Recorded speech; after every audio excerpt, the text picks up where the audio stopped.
with that. But Andrew Gilligan, the Mayor's cycling commissioner, is here. Thanks for keeping your promise. I'd hoped that we would have had a little longer, but that previous conversation for me was fascinating. And of course, I'd forgotten that you'd been on both sides of that particular one. The press is not as powerful. Well, no, but let's jump into this, shall we? Straight into the questions. Sorry, no time for playing around today. Are you willing to remove the through traffic from Regent Park, as Camden cycling campaigners asked Mirror? Is that something that you can do? I want to do that very much, but it's not my decision.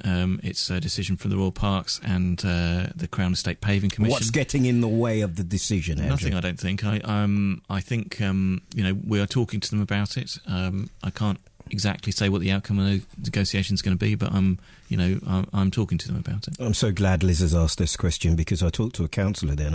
I went, this is how much this story affected me, and had a look at Tottenham Court Road. You've heard about the changes they're planning, two-way up at Camden, up there. What's your view, asked Liz? We've, both Isabel Dedring and I, the Deputy Mayor for Transport, my boss, we have real concerns that scheme's not good enough for cyclists, and we're worried it's going to create another Oxford Street, basically.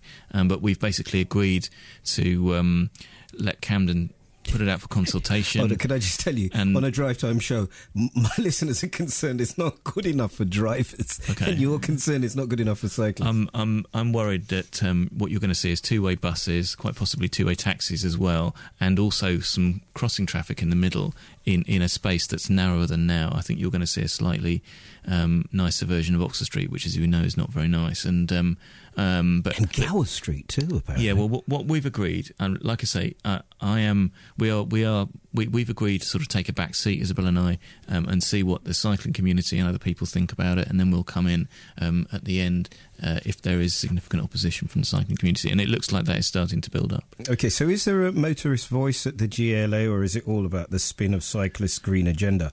Asked Johnny of Brixton. Motoring is very important to us because it does comprise more than half of all journeys made in London, but mainly in outer London.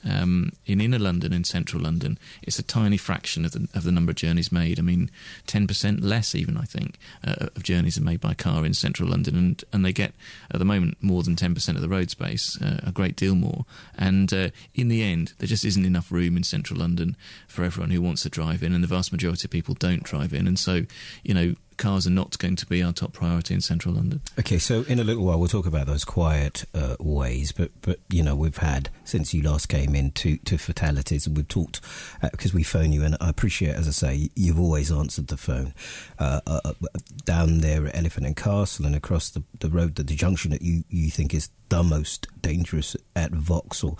We're about to see a whole host of changes, but first there is a consultation. Tell us about that. Starting on the 9th of July, it was going to be on the 7th, but we realised that clashes with the Tour de France. So basically what we're going to do, we're going to put a completely segregated track, physically segregated from the rest of the traffic, all the way through that gyratory from Oval to Pimlico, going all the way through the gyratory, all the way across Vauxhall Bridge.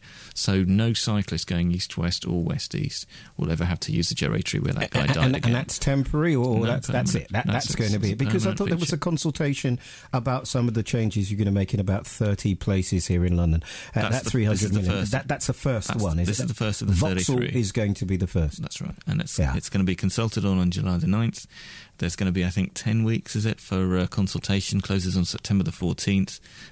After that, 6 weeks to consider the responses to the consultation. When are you hoping to get that in by? And get started. We're hoping to get started in November. We should be in early next year. Yeah.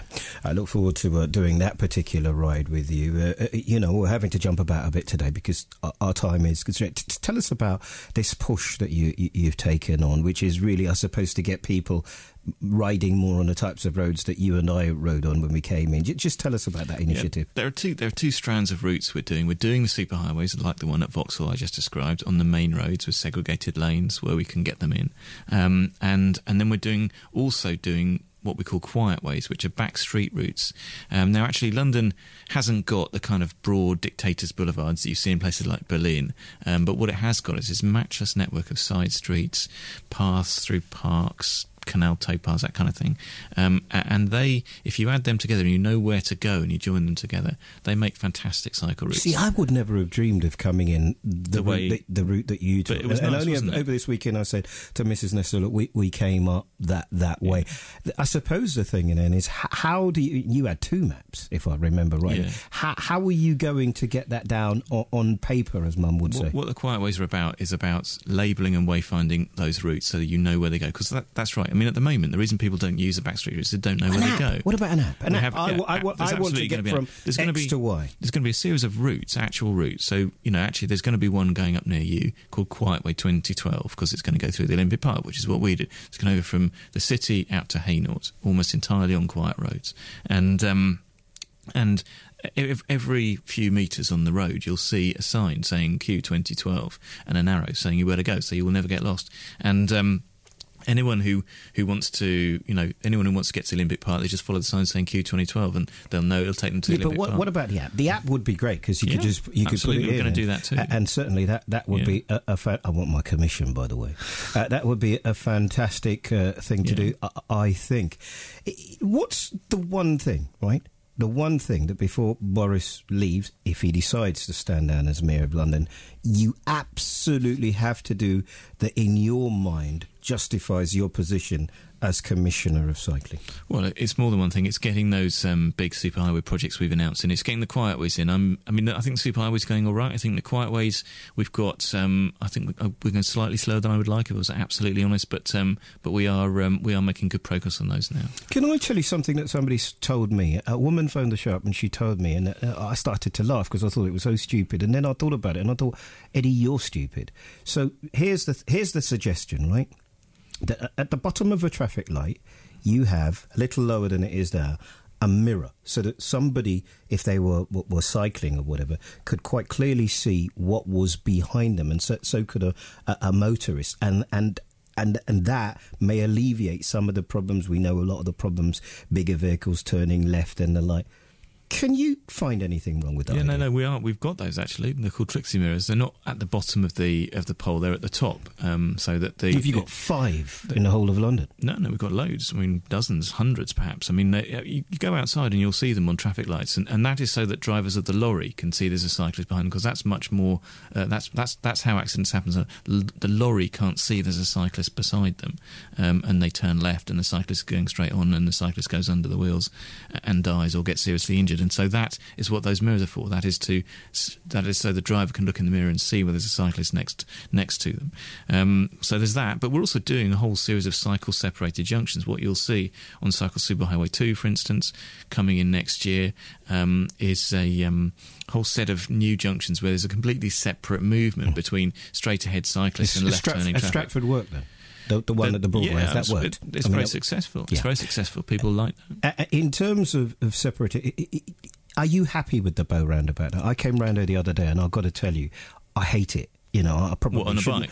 Well, no, I didn't. I went round it in a car, but I watched a bike trying to go round, and then there were different traffic light signals, and certainly when you come up by the McDonald's, you can go up, and then you don't know what. As a cyclist, you definitely would not know what you were able to do. Have you done that right? Of course, yeah. I've ridden all over London, and I've been there loads of times because it's had so many problems. And you're right, it's a very difficult roundabout. I'll tell you why it's so difficult. We have got a scheme. We've got 2 schemes actually. It's one of the 33 major junctions we're committed to improving, and we've got but that's new.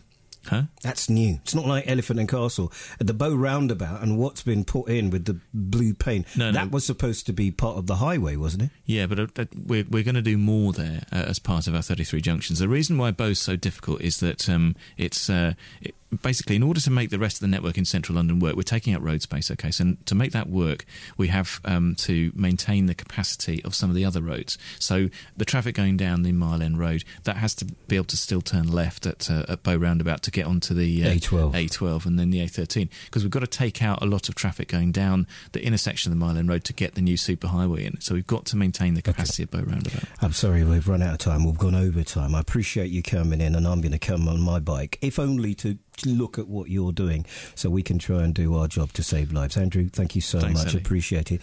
Sorry.